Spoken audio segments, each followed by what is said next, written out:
Hey everyone, good morning. Welcome to our Build a Grid winter break series. My name is Ray Hewart. I am on with Karen Evans this morning, and we are going to have so much fun building a math grid. Now, as you guys have already seen all week long, we've been building a grid with different guests in our Teach Better community to see how this process works, not only at different grade levels, but also at different subject areas. So join us, stick with us, we'll be back.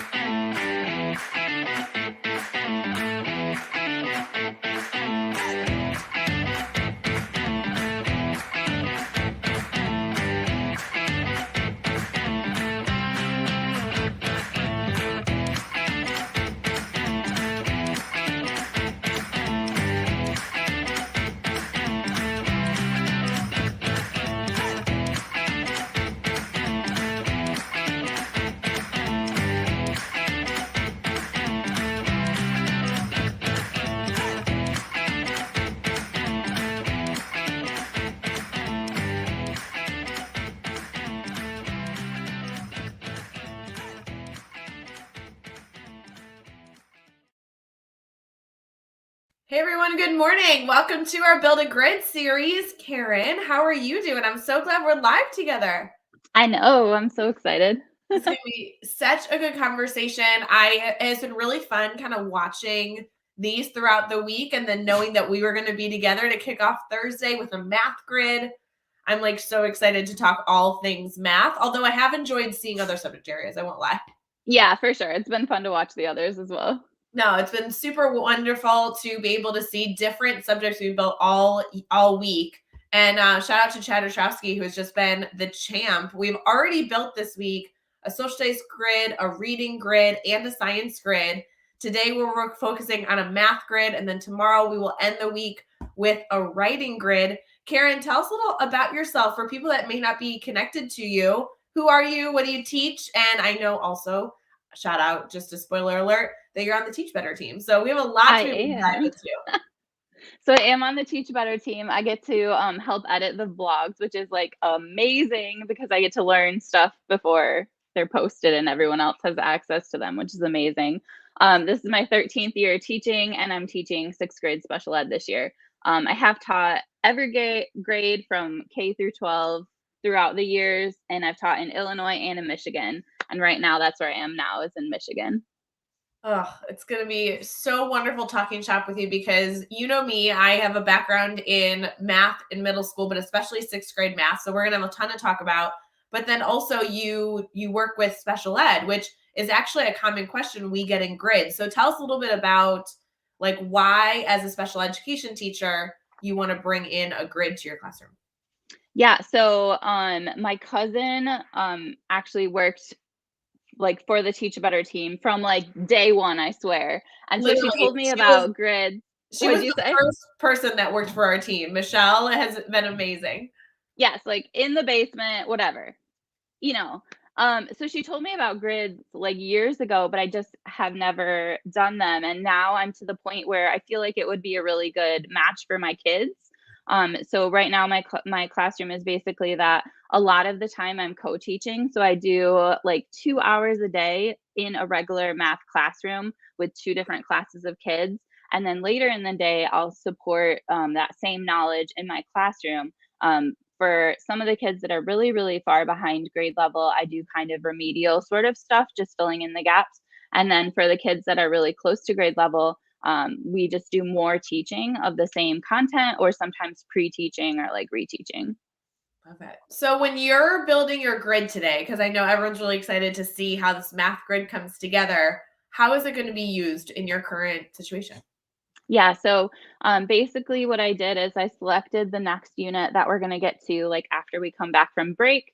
And this grid will be done only in my classroom. So the kids will have like all their instruction and regular homework and stuff like that in their general education classroom. But then this is going to be like a support for them to have the same content in a different way in our classroom.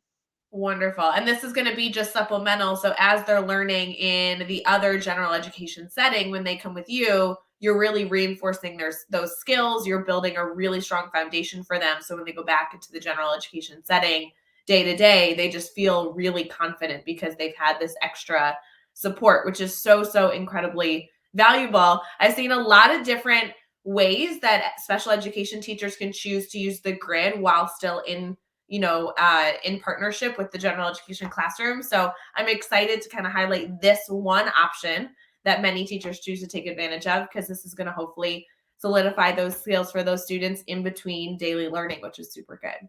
Yeah, and I haven't used the grid method before. This is my first ever, but I do think it's really cool sometimes because when I am co-teaching, I'll take back to my classroom all the kids that need help, which is not always just the special education students. And it's really cool to watch them be able to be leaders for the other kids and like be the ones that sometimes have the content mastered even better. So I think this will be really cool to see how they do with the grid.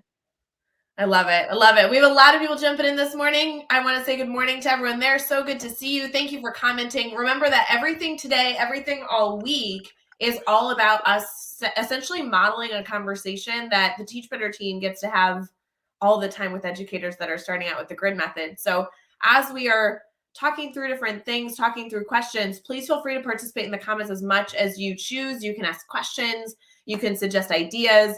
This is truly a collaboration. As much as we like to say that the Teach Better team, delivers professional development, really what we're doing today is a brainstorm session. So there's not necessarily going to be a wrong way to do things. We have definitely our suggestions. We definitely have our research to support a lot of practices that we utilize in the grid method. But today is all about getting the right fit for your classroom. So regardless of where you're watching from, as we're currently streaming on Facebook, YouTube, Twitter, and Twitch, stick with us, choose to participate. Should be a really good conversation. So Karen, I'm going to share my screen here so that we can get looking at your grid. And I know that you have really been intentional about choosing the standard, choosing the topics that we're going to dive into today. But you haven't really dove beyond identifying your standard, which is a really, really good place to start. This is where a lot of teachers come to us and say, I'm interested, but I got to go through the process. So we are really starting from the beginning, which I appreciate because this is truly going to model the process from beginning to end. So tell us a little bit about the topic and the standard that you chose. Yeah, so this is, like I said, just the next thing that we're going to be doing once we get back from winter break. So I just kind of pulled out like the notes that we have going on and just all the traditional stuff. So I have like the actual test and the pacing guide and just like the PowerPoint that the kids will get. So yeah, basically this is just on expressions and just introducing the kids to algebra. So on the test, they're going to have to be able to like plug in numbers to equations and figure out the answer. They're going to have to like write different expressions. And so there's a whole bunch of different things just involving algebra that they're going to have to do. Well, and Karen, I think the cool part about anytime we're beginning with the grid method, any teacher, is that you should be able to bring all your resources together and really pick through the right resources, the right tools to use throughout your process. And it doesn't mean that that's where it has to end. So you're talking about not only pulling the standard, but you also pulled the final assessment and all these other tools and resources. Today, we're really only focused on that grid. So we're going to use that common assessment a lot, and we're going to use the standard a lot to make sure that our students are meeting what the standard is written as. Later on, once you've done this a few times, once you have some time to reflect, you might choose to go through and be able to evaluate if that assessment is really the best tool to evaluate what your students need to know. But that's kind of the best part of the grid method is there's always layers that we can be tweaking, adjusting, and reflecting on. Today, though, I'm thrilled that you brought the standard and then just a bunch of resources that can be used to work through the standard. I think that's a really great place to start, and definitely a recommendation I give any math teacher is like, before you get started, identify your standard and then pull as many resources as you have access to, because everything more the merrier is kind of my mindset. Yeah. We do. And yeah, so their chapter test and all that, that's done in the general education classroom. So like basically any check-ins and stuff will not be as formal. No, that's so good. We do have a question here that I think is super good to address. Like I said, we'll be addressing questions as we go. So this one says, how do you tell parents, what do you tell parents that are hesitant that you are going more student-led than teacher-led? Karen, do you have any thoughts on this before I jump in? Yeah, so this is my first time, like I said. I feel like it would just, you would be able to show evidence along the way that it's working. And I think that's helpful in just sharing with parents, like, oh, this is where your child was, and now look what they can do. Yeah, absolutely. It's interesting, Karen. I kind of agree with updating them frequently throughout the process. But I also really believe that there are some common misconceptions when it comes to any, and she used the, like, this person used the, I don't know who this was, so I apologize. He or she used the term student led. I really like to address right off the bat what student led is and what student led is not. That's going to be something really important. It's encouraged in the grid method courses and trainings that we get to do, that we be transparent with our parents. But I also want to make sure that we also recognize that, when was the last time you led anything in the classroom and you explained your methodology to the parents? This might be the first time you actually choose to explain why and how you do something in your classroom before you do it. That's great, but it's really good to address those common misconceptions. Shifting your classroom from a teacher-led classroom to a student-led classroom does very commonly means to parents that the students are learning on their own, and that the students are going to essentially be working on their own all the time. And one of the best elements to highlight in a student led, in a mastery classroom, in a classroom that is dedicated to mastery learning, is that the students are actually going to work at their own pace, but not independently. At your own pace doesn't mean in isolation away from peers. There should be a lot of collaboration. The students are going to be able to learn content more quickly as well as at their own pace. And there's a lot of different pros and cons with that. So as your parents are hesitant, that hesitancy most frequently comes with anything that's new. And so making sure that you can address those common misconceptions and really highlight the reasons for this change is definitely a great start. So as you guys are thinking through that, Karen, let's really dive into these standards. So looking at your standards, you have one overarching standard here that is write, read, and evaluate expressions in which letters stand for numbers. And then it breaks it down in this Common Core standard into 3 different sections. When you look at these 3 sections, I think it would first be valuable to identify the differences between each of these sections, because you're essentially looking at 3 standards total. Does that make sense? Right. Mm-hmm. So the first one is to write expressions that record operations with numbers and with letters standing for numbers. So the example here is to express the calculation, subtract y from 5, and then like writing that as an actual expression. So the first piece here is that they can actually write the operation itself. Does that make sense? Mm-hmm. Yeah. The second one here is identifying parts. So this is where they're actually learning the vocabulary that exists within the expression itself, like the terms sum and product and factor are all vocabulary words that are within that expression. And then the last one here says to evaluate the expression. So we're looking at applying it to real world problems. So with those 3 differences, Karen, I've seen grids that put all 3 together into one big grid, or actually broken them up into smaller grids. For Okay. today, which approach are we going for? I kind of feel like the top one, the right expressions, is the most important, I feel like. Writing expressions is super important. I totally agree. And actually, having done this unit before, I always used to look at these as 3 individual isolated pieces.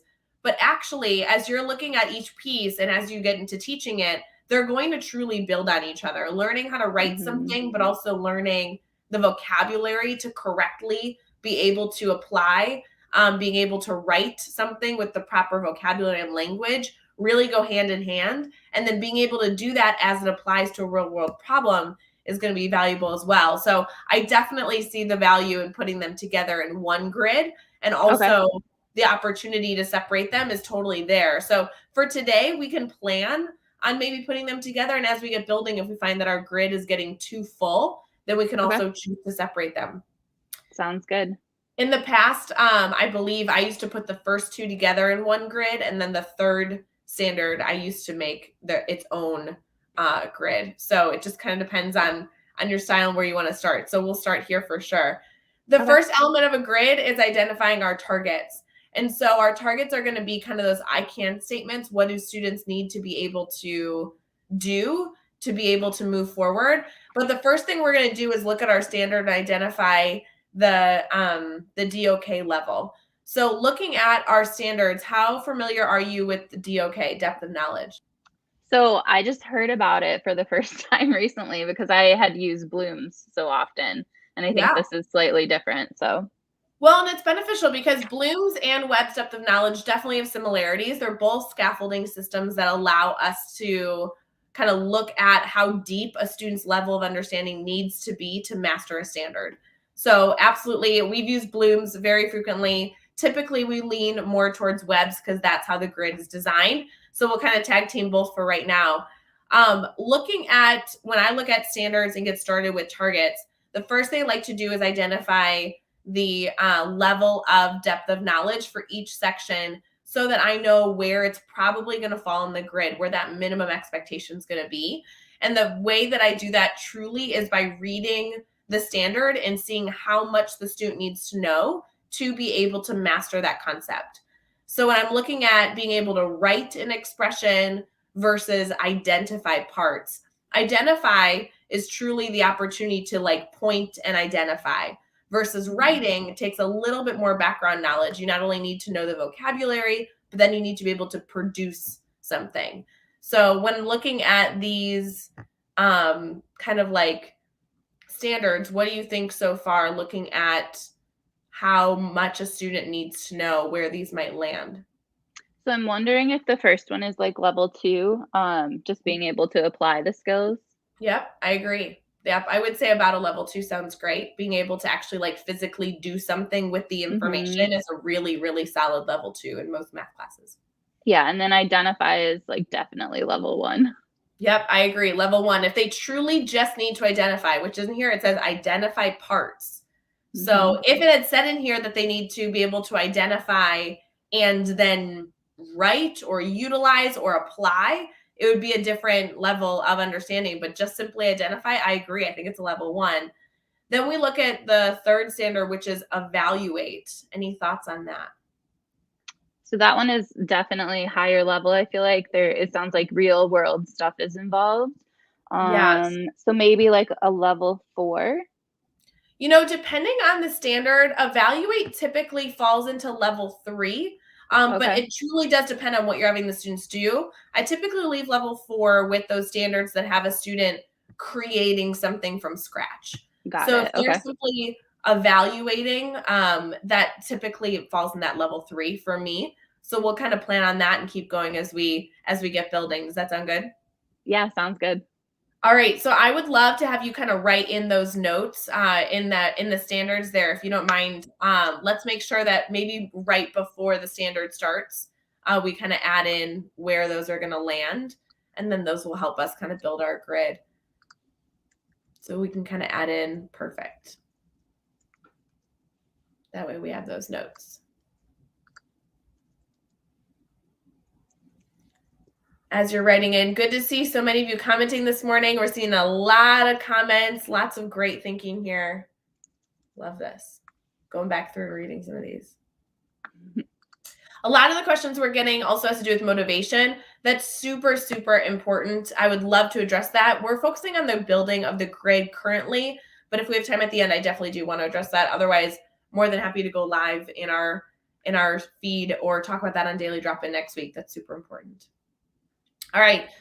Karen, as we're looking at this, now we need to kind of write in those I can statements. So in this document, Karen, that we're using, the I can statements would kind of go below in our targets. This is where we're looking at kind of like define and recall, applying and demonstrating, compare and contrast, creating and designing, again, kind of like utilizing those levels of DOK. What we're going to do here is I really, just like you just did, I love starting with the I can. That kind of helps me get started. And you might have more than one I can statement for each standard. So as you're looking here, what types of things do we need to do? I think we should take one standard at a time. So I'm going to Okay. look at our first standard here that is write expressions that record operations with numbers with letters standing for numbers. So when we're looking at this standard, what types of targets? Well, it looks like we might want at least 2 because we know that the standard is probably written at a level 2. Okay. So for the first one, should it be, I can, um, like I can read an expression or I can I don't know. Yeah, so Because the level 2 would be more as it's written. yes, good point. You're right. The target, because it's going to fall in level 2, is going to be very similar to the standard at that point. So why Mhm. don't we fill out the level 2 target first for that piece? So I can write an expression and you can even use that whole language if you want to. That can be your level 2 target for that standard. I totally agree. And then what I see is that if I need to write something, there's some background information, there's some vocabulary. If I need to be able to write an expression, I'm going to need to know a lot of expression vocabulary. I'm going to need to know what a Mhm. variable is. I'm going to need to know, like, I'm going to want to confirm with the students that they know what the word subtract means and add and all those pieces together, which is kind of what your other standard is. So I would say Right. that it's probably with that vocabulary piece, which is why those two standards go together very well, because I think that you're going to see a lot of overlap in that target.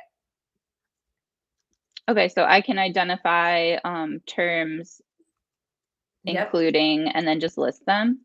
sure. Or we can just say for right now, since we're just drafting, I can identify terms within an expression. Maybe Okay, that's where we can start. We can always get more specific as we go. sounds good.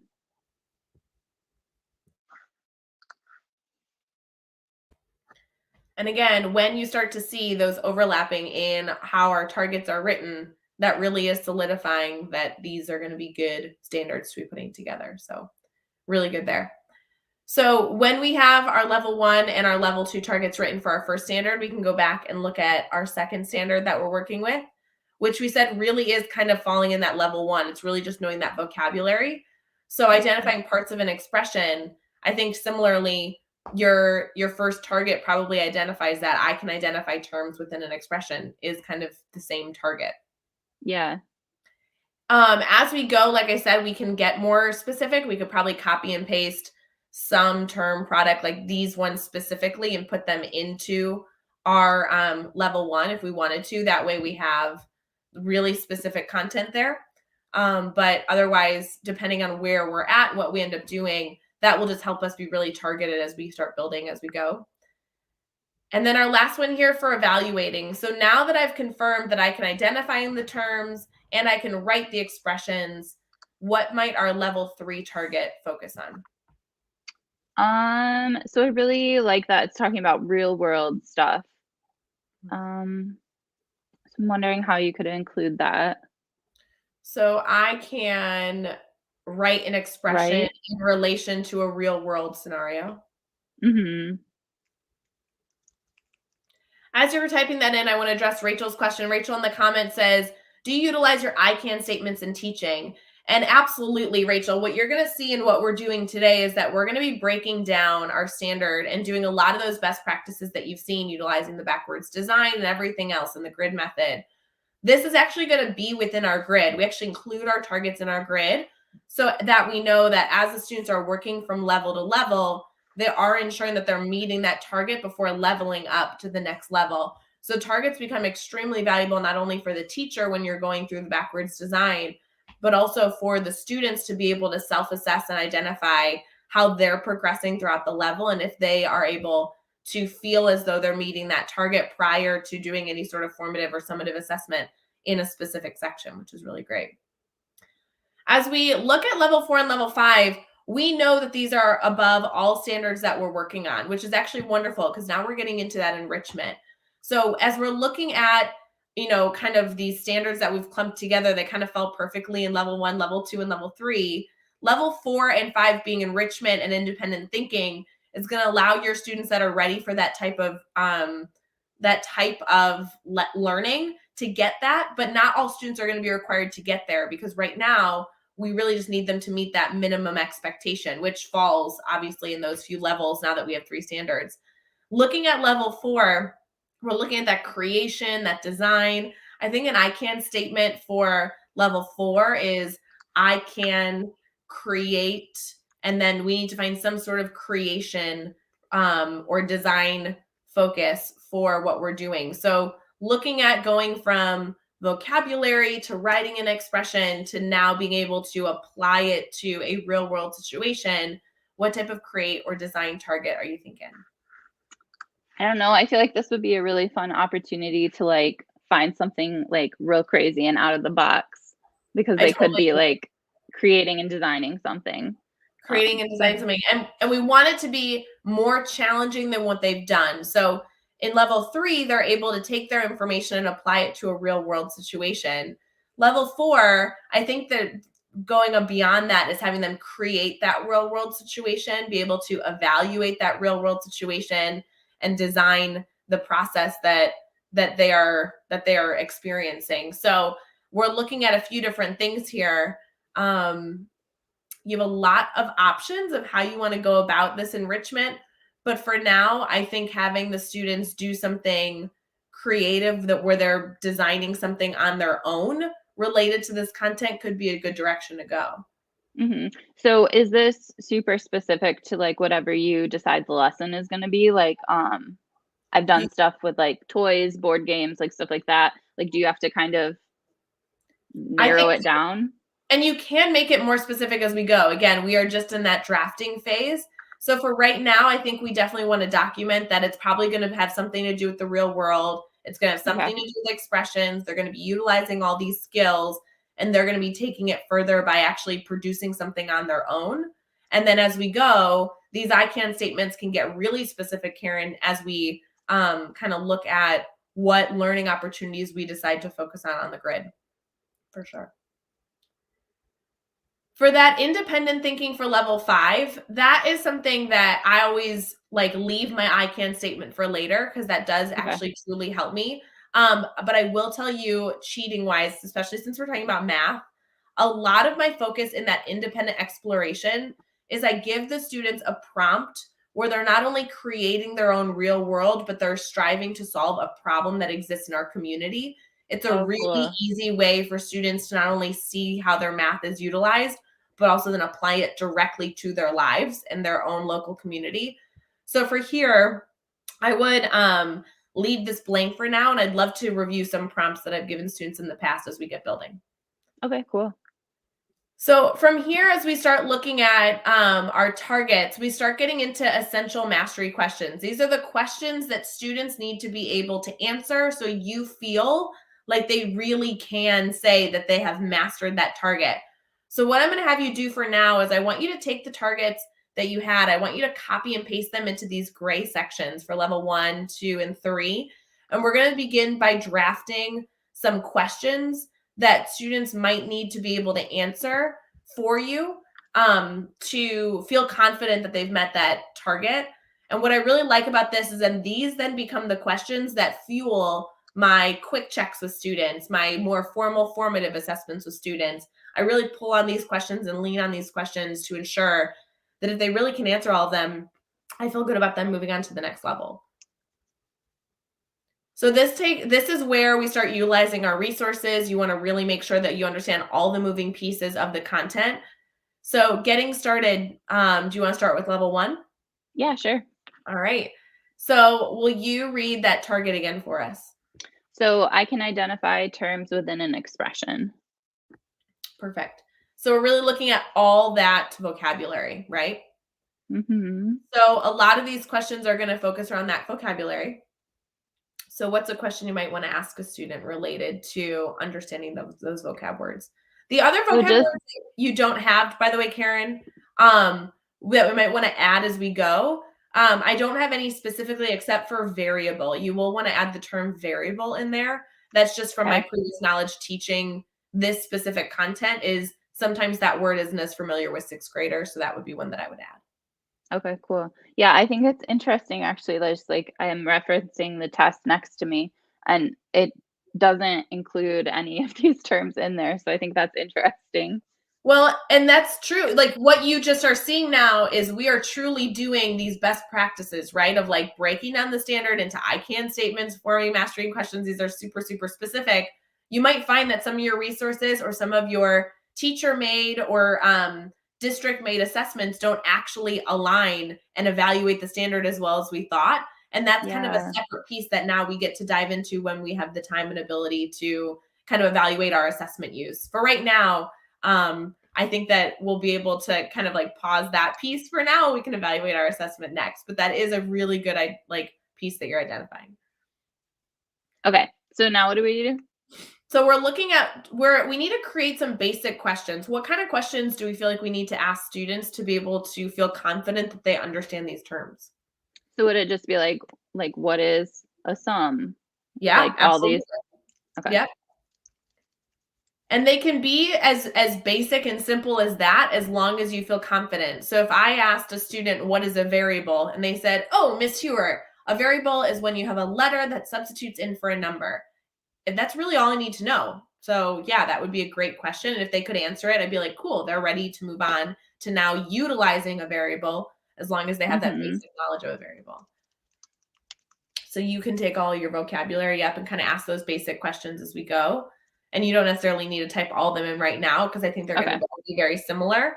Yep. Um, but as we go in, some of the pieces that are going to be next within our vocabulary is in level 1, we're saying, what is the vocabulary? And level 2, we're kind of going to be asking how the vocabulary influences each other. So that's going to be as we're looking at our level 2 target, I can write an expression and use a letter to stand for a number. We're asking them to take their knowledge of that vocabulary and be able to then use it in a mathematical equation. So these Mhm. questions might be a little bit more tricky. Okay. Um, So it says I can write an expression and use a letter to stand for a number. so it would just be asking them to do that, right? I mean, like, That would be okay. absolutely a question you want to ask. Yep. So can you write an expression? And if we want to go back to our standard to be more specific, the standard that is applying to is our first one, which is write an expression that record operations with numbers and with letters standing for numbers. So as we're looking at the type of question, we might want to be more specific than can you write an expression? Or we might just want to So have more than just that. can you write an expression where letters take the place of numbers? Yep. Or okay. Good. For this one, I also would love to see them write an expression with more than one operation because we discussed that operations were going to be a big part of this. So can they write an expression with, the term product and the term sum? Like can they utilize those in one space? That's important. Okay. Oh no, sorry. I liked how you wrote it before. I was just giving you an example. Yeah, more than one operation, I think was the way to Okay. go. What It other seems like questions? there's a bit of a gap, and I'm not sure how this will be addressed, or maybe we're not there yet, but, writing, but then, like, where do you solve? Oh, okay, good. So as we're looking at an expression, there may not be any solving happening. And that actually can be a really common misconception for your students because if you have an expression, depending on what you're actually looking for them to do, nowhere in your standards really has you simplifying your expression, which is almost a separate skill. Okay. So looking at our third target, the third target might ask us to do that, which means we might want to add that below. It says evaluate expressions for specific values in the variables, including expressions that arise from formulas using real world problems. See, because here, you're right. Here it says, for example, use the formula V equals S to the third and A equals 6S squared to find the volume and surface. So here you are substituting in a value into the expression. So now we're bringing in the word substitute, where you're actually Uh-huh. replacing the variable with actually the math numerical number. So solve is going to need to be like the term substitute, the term simplify, the term solve might be words that we need to introduce them to. Absolutely. Okay. So those would be in lower levels. Like we're going to want to include that in some of our vocabulary. So looking at level 1, yep, exactly. I would put in solve. I would put in the word substitute. Yep, because that's important language. Um, and then also giving them the practice to do that. So now that we know that level 3 has them kind of solving a real world problem, and level 2, we might want to add a target, add a goal that they not only need to write it, but that they also need to get that practice of actually solving or simplifying an expression. Mhm. Good. So what are some questions that may come with some of that? Um, so I can solve an expression. I guess there's one thing I'm wondering about is again looking at the test. Yeah. It will actually tell them A equals this, B equals this, and I'm wondering if there's ever a point where they need to actually just find it themselves, like um, So within these 2x equals 6 or something. So good. Let's clarify, Karen. This is a really good difference. So when you say the example 2x equals 6, that's no longer an expression, it's an equation. An equation has Right. an equal sign.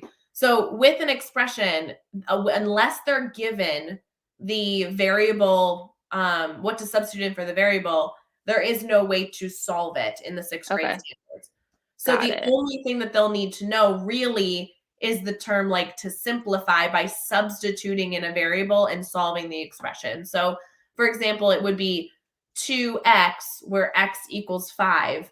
You would take the x away, put the 5 instead, and they would need to know that when a 2 and a variable are next to each other, that means multiplication. So it would be 2 times 5. And then they could Okay. solve to that solution. So another element that they may not have background knowledge of in that is that when a number is next to a variable, that's going to come into play when they learn the term coefficient, which is in a goal in your first level. So when they learn Okay. the term coefficient, they'll learn that when a number is in front of a variable, that means multiplication. So they will have some of that background knowledge, but then we'll want to apply it in level 2. So it sounds like level 2 is going to be a lot of writing expressions and Uh-huh. then simplifying or solving expressions. Okay. On your test, just because I know that we're not only utilizing the test format, but also really trying to meet that standard, do they use the term solve or simplify?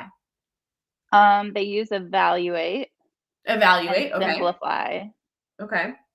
So and that's that it. language that you utilize on anytime you're evaluating a student is going to be what we want to use also in our our language here, just so they see that common language the whole way through. Nice. So is that okay to say I can evaluate or simplify an Yeah, expression by absolutely. substituting in a number for the variable? Love that target. That's really, really spot on. And that's really going to help them be more successful in level 3. Yep. So far in your questions, it's can you write an expression where letters stand for numbers? Can you write an expression for more than one with more than one operation? I think another one, yep, can you I like even just like utilizing your target. Yeah.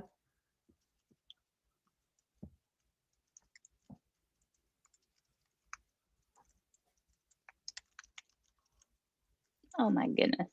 No, you're doing a great job. I love in the There. comments. Sorry, I'm trying to keep up with the comments as well. There's a lot of comments about how in the process of building a grid, more questions come up. And that's kind of the Yep. best part. Personally, I feel like, math grids are my favorite to build. And I find that as I get working, I always feel confident in the beginning, get really wishy-washy in the middle. And then once I get building the grid, I'm like, okay, and it all comes together. So this is a process, Karen, and you thinking through, okay, what's the difference between an equation and an expression, and you going through that process as a teacher is really important. The same here where you're like, wait, we did all this work, but then we forgot this key essential element that they are going to have to know how to do. So then going back and evaluating, this is how this whole process goes. You're doing a good job.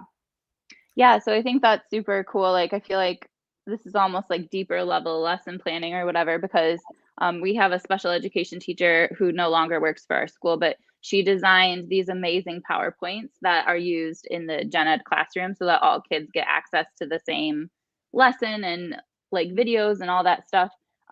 But sometimes if it's just prepared and ready for you, I might not go through like all the depth of all this thought that I need to.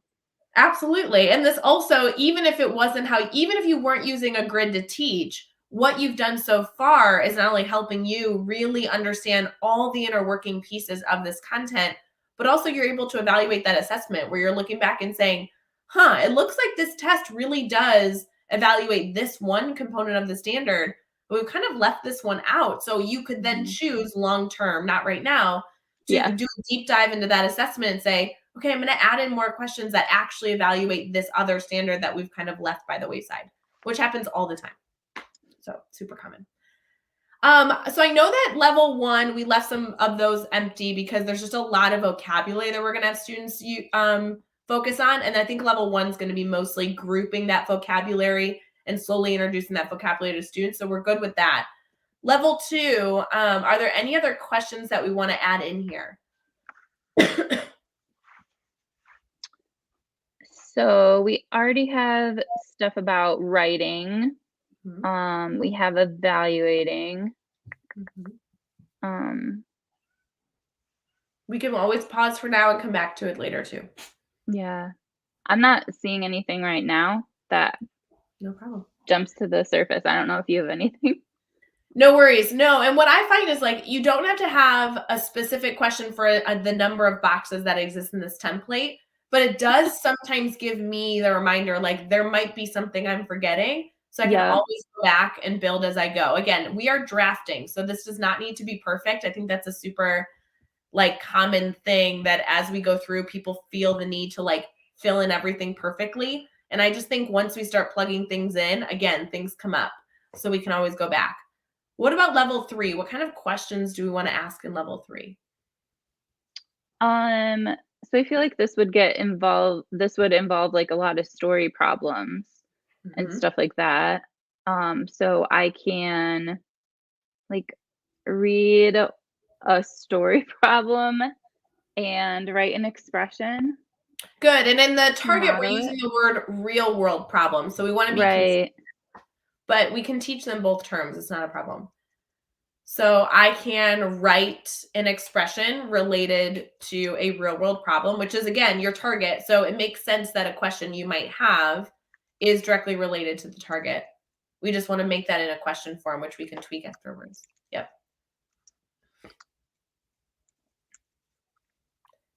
One question I would want to add in here is we never really told them what a real world problem is.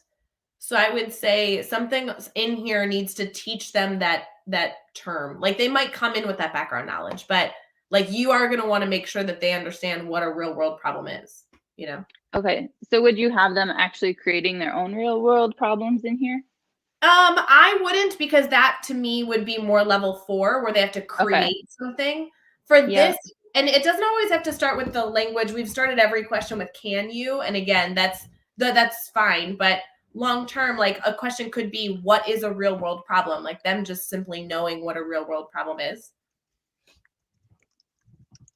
And would that be more level 1 sort of stuff? You know, it can be. And I think this is where things get wishy-washy. And I'm truly going to give you my opinion. I don't want to necessarily introduce too much to them too quickly. I really like building these fundamentals. So it might be like a level 1 question, but I don't mind that I've waited until now to introduce it to them personally. Okay, that makes sense. You can, of course, bring in that vocabulary level 1 and then bring it back up in level 3. That's, of course, your choice. I just find that when I bring it up later, they have enough background knowledge to actually understand the term itself versus just bringing it to them with very little background knowledge and being like, we'll get there later. That's my own personal preference. Yeah, that makes sense. Other questions that we might want to ask related to being able to write an expression related to a real problem. I would say something along the lines of like, they need to understand what things to look for in a real world problem to give them clues on writing an expression. Does that make sense? Yeah. That kind of makes it fun for them too. Yeah. Can I find clues? Good. I like how you wrote that. Can I find clues in a real world problem? Yep. Great job.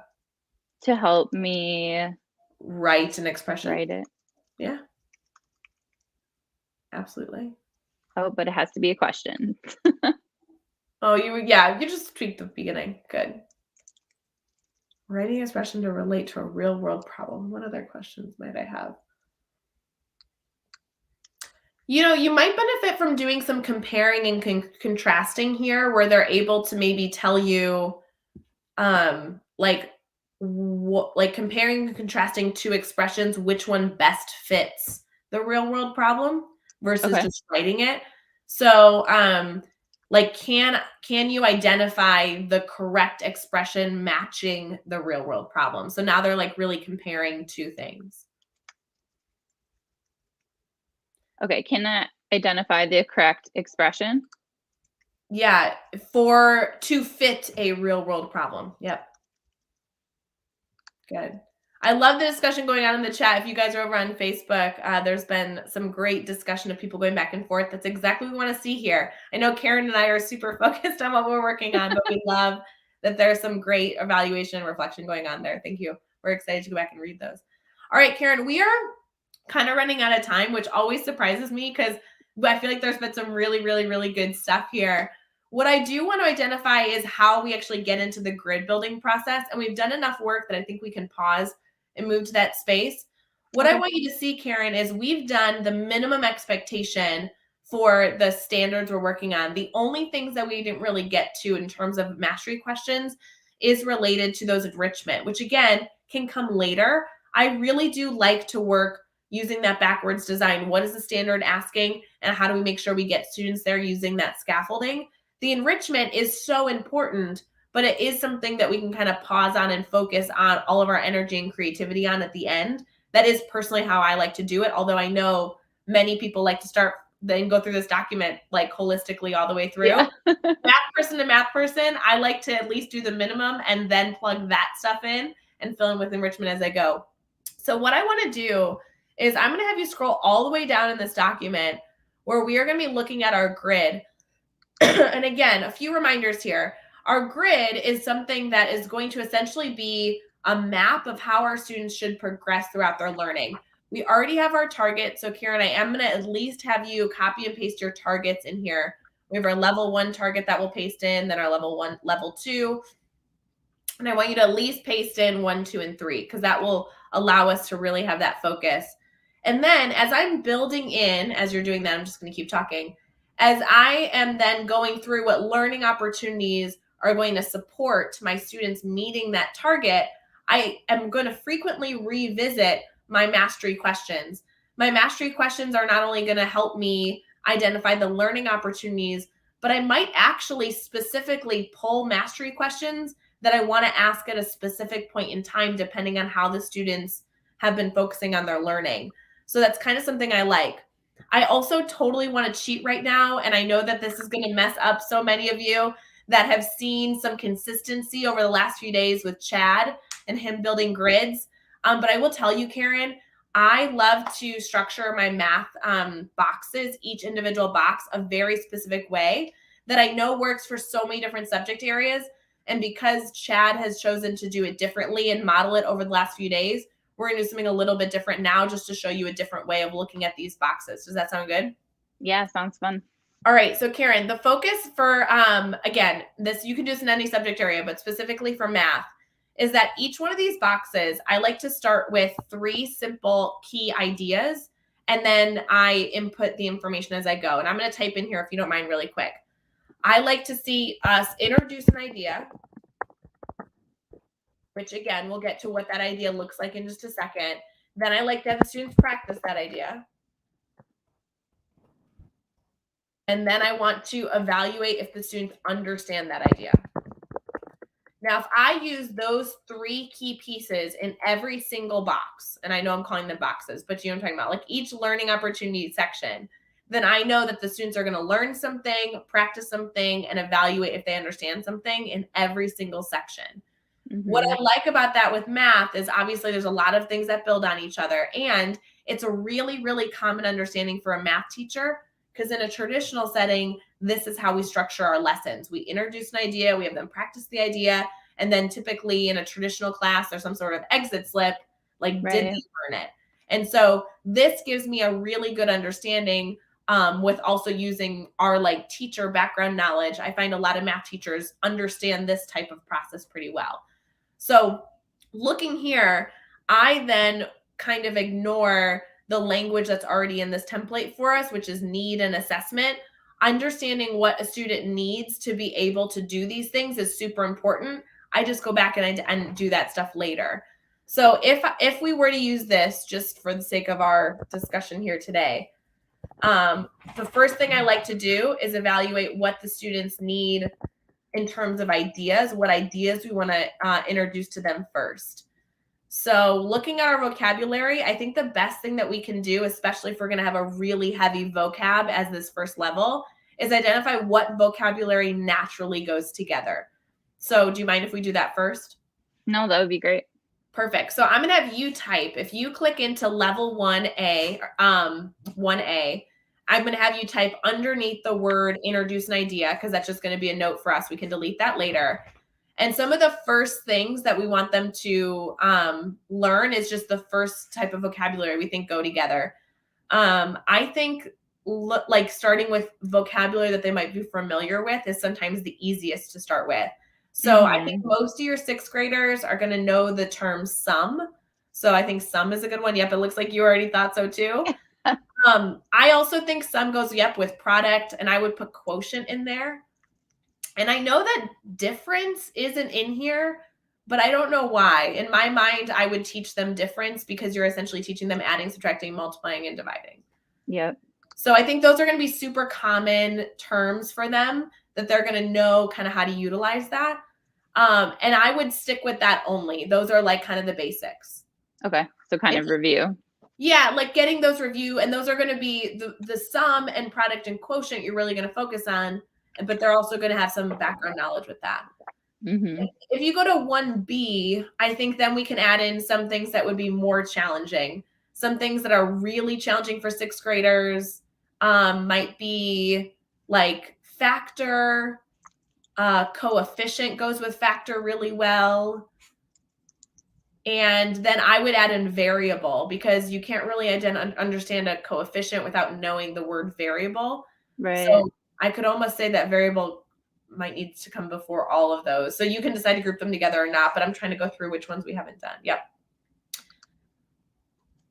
You know, now that I'm thinking, and I'm sorry that I'm being picky, but just my personal suggestion, I might do variable and substitute together, and I might do factor and coefficient in 1C. Okay. Because when I talk about variable, I think substitute goes in really well, and I would move factor and coefficient to 1C, because those both have to do with like multiplying, and you kind of need to know how to do both those things. All right, so we did sum, difference. Oh, we need to do term. Term is tricky. I think term might need to be its own section. So I know in the grid there's only 4 boxes. I actually would add a box, and I can actually go in here and do that. It's just, you know, we're inserting something, a column maybe to the left. Let's try that. Yeah, we're just going to totally mess up our grid. Yeah. It's going to be great. It's going to be great. So I would do 1D here. Yep. And I would do, good job. Yeah. I won't mess you up, but yeah, I would do your 1D there. And then I would put in the term, because that's something that you really do need to have a full understanding of what all these pieces are, because terms can be pretty complex. So I would learn that last. Sum, difference, term, product, factor, quotient, coefficient, variable. We didn't really talk about the word solve. I would put that in with substitute, like do solve / substitute. Coefficient. What about simplified? Yeah, simplify in there too. Just add it in there. It's kind of all the same thing. Right. So do you see how like the vocabulary words built on themselves? Like we started with common knowledge, and then we kind of built on what background knowledge you need for each vocabulary word as they progressed. It's so beautiful. Good. So the reason I like to do this then is now we can go through and decide how we want to introduce these vocab words, what type of practice we want to give them, and then what type of quick checks do we want to do. And as a reminder, a quick check doesn't always have to be like them coming to you and checking with you. It could be something else, and we can get into that later.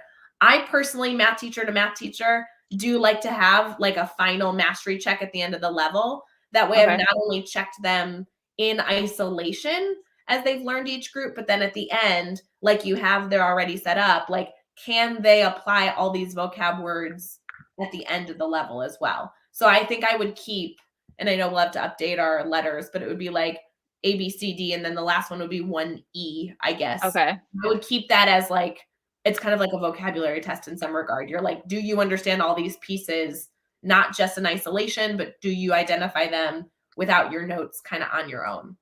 So that I would have some sort of like, for lamest terms, like I would have like a quiz there. You know what I mean? Like a level 1 Yep. quiz. And I really do like that because I really liked having quick checks as I go and then having like one final thing at the end to say, okay, did you fully understand this level before you leveled up to the next space? So I think that will be fun for the kids too, like leveling up. yeah, no, that would be super cool. So do you feel confident with kind of how we built level 1? Yes, for Perfect. sure. So I want to keep going. I know we're going to run out of time, but I do want to keep modeling kind of how we can do this. So in level 2, I would keep the same format where we're going to introduce an idea, practice an idea, and evaluate the idea. I think, again, that works really well for most math teachers. Looking at our targets for level 2, it says I can write an expression. And so now we're applying that vocabulary, and I can evaluate. So going from what we've had them do in level 1, I would start with the construction, the writing, and I would move into the solving at the end of level 2. So give them that practice of still using the familiar piece that we've been really building, that fundamentals, and then get into solving. So I don't know specifically what we want to use here, but maybe in 2A, we're looking at writing really, really simple expressions. So maybe we're looking at writing like what was actually in the target that we had. It was like 5 minus y, right? It was like those simple expressions. So simple expressions would probably be my perfect. Yep, you gave an example there for yourself, right? An expression such as 4 plus a. Yes, it's a simple expression. Versus in the next one, in 2B, maybe they're writing more complex expressions. And complex can mean a lot of different things to a 6th grader. Complex could be just like 4A, like really knowing how to apply that coefficient, right? Because they might come in with the background knowledge of knowing how to write the sum of 4 and A, but it's a little bit more challenging when we're using those harder, more unfamiliar vocabulary words like a coefficient. Yep, super. You also had a goal of having them write more than one expression or more than one operation in an expression. So I think that would make sense for your 2C. So now they're writing more, they're writing an expression that has more operations. So maybe it's 4A plus B or 4A or perfect. Yep, you are totally spot on. You wrote in there, write expressions such as 4A plus 20. I totally agree. That's much more complex. Okay. Cool. The last section though, as I'm looking here, and I'm not trying to mess us up, looking at this now, looking at the A, B, and C and that progression, I'm wondering if we are going beyond what the standard is asking for writing an expression that is like 4A plus 20. That really is harder than the standard is asking them. You know what I mean? Okay. Yeah. So this is at the point where I'm like, okay, maybe that shouldn't be a goal for us. So I might copy and paste this section, that 1C, pour that into enrichment. Maybe that's something we have them look into in level 4, where they need to start seeing multiple operations. Okay. Yeah, that's interesting because like they will be required to do that though. So even though if they're going beyond it, like that is the base level like at our school that they have to do. Okay, interesting. So now we're comparing like the standard doesn't require it, but the assessment might. Okay. Right. So that's good, right? We're evaluating if our assessment, now you're evaluating, okay, your assessment might actually be beyond what the standard is requiring. That's good reflection. It's super good reflection. So what I'm looking at then, Karen, is let's keep it. However, I do want us to identify that like that might be something long-term that we tweak based on our ability to tweak the assessment or not. Make sense? Moving on from there, 2D needs to get into solving it or simplifying it. So that would be my lesson in level 2 is like using substitution. Like we talked about what substitution was, but now we kind of need to get into using substitution. And then I would do like a level 2 quiz like we did for level 1. Cool. So using substitution to solve, and I would also put in there for you, and I know you're like multitasking like a champion. In 2D, you're going to want to say using substitution, solve for a plus 20. I would say when a equals 2, because again, they need that variable answer or they can't do what you're asking them to do. Right. Because again, this isn't an equation, it's an expression. Cool. Right. All right. For the sake of transparency, I know we're totally out of time, but then you would continue this in level 3, again, matching the work that we've done. Cool. All right. I This know makes a lot more sense now. We totally ran out of time. How does this feel? Good. It makes a lot more sense. And I feel like now I would have to like find activities and stuff that match that, but at least I know where I'm going. Yes, knowing where you're going. And I like the putting in the information kind of like we did here at the end, because now you can be really specific in the types of activities that you put in. And that can be not only your practice, but then you can use that to model actually introducing the topics as well, for sure. Yep. We had a whole lot of questions in the chat. Here's what I'd like to propose for all of you that are asking questions in the chat. I definitely want to make sure we address those. We will continue to not only answer those questions in daily drop-in, but in a lot of other avenues that we have for our supporting our grid discussions. I want to give a shout out really quick. There are blogs that are being published every single day this week around the Build a Grid series. I know one specifically came out this morning because I got an email about it that I wrote, which is I think it's like my favorite 3 to 5 tips in writing a math grid. So for those of you that have questions, I might be addressing your question in that blog. There's also a blog being published every single day related to this. So hopefully you guys have been tuning in. Even if you're a math teacher, don't forget, there are other grids that are being built all week that will apply to any teacher in any subject area, including math. So even as we get into a writing grid tomorrow, there are going to be some times where motivation comes into play. I saw a question about asking if every day is like a box. Those are going to be questions that come up at any subject area. So make sure to tune in to all the discussion this week. Karen, I really appreciate all that you've done. You've done a great job like brainstorming today. This is your first live. I feel like we got a whole lot done and kind of skimmed the surface of where we're going. So I really appreciate all the work you do too. Yeah, thank you. This was so helpful. Good. For everyone else, don't forget, we are going to be building a grid all week long. And if you've missed any of the discussion this week, we are absolutely saving these. They're not only saved in our academy at teachbetteracademy.com, so you can kind of go through them all as right there one by one, but they're also on our YouTube channel. I hope you guys choose to tune in with us tomorrow morning as we do our last one of a writing grid. And of course, as always, keep asking those questions. If you want to head to teachbetter.com/the grid method, there are a lot of tips and tricks and tools there as well.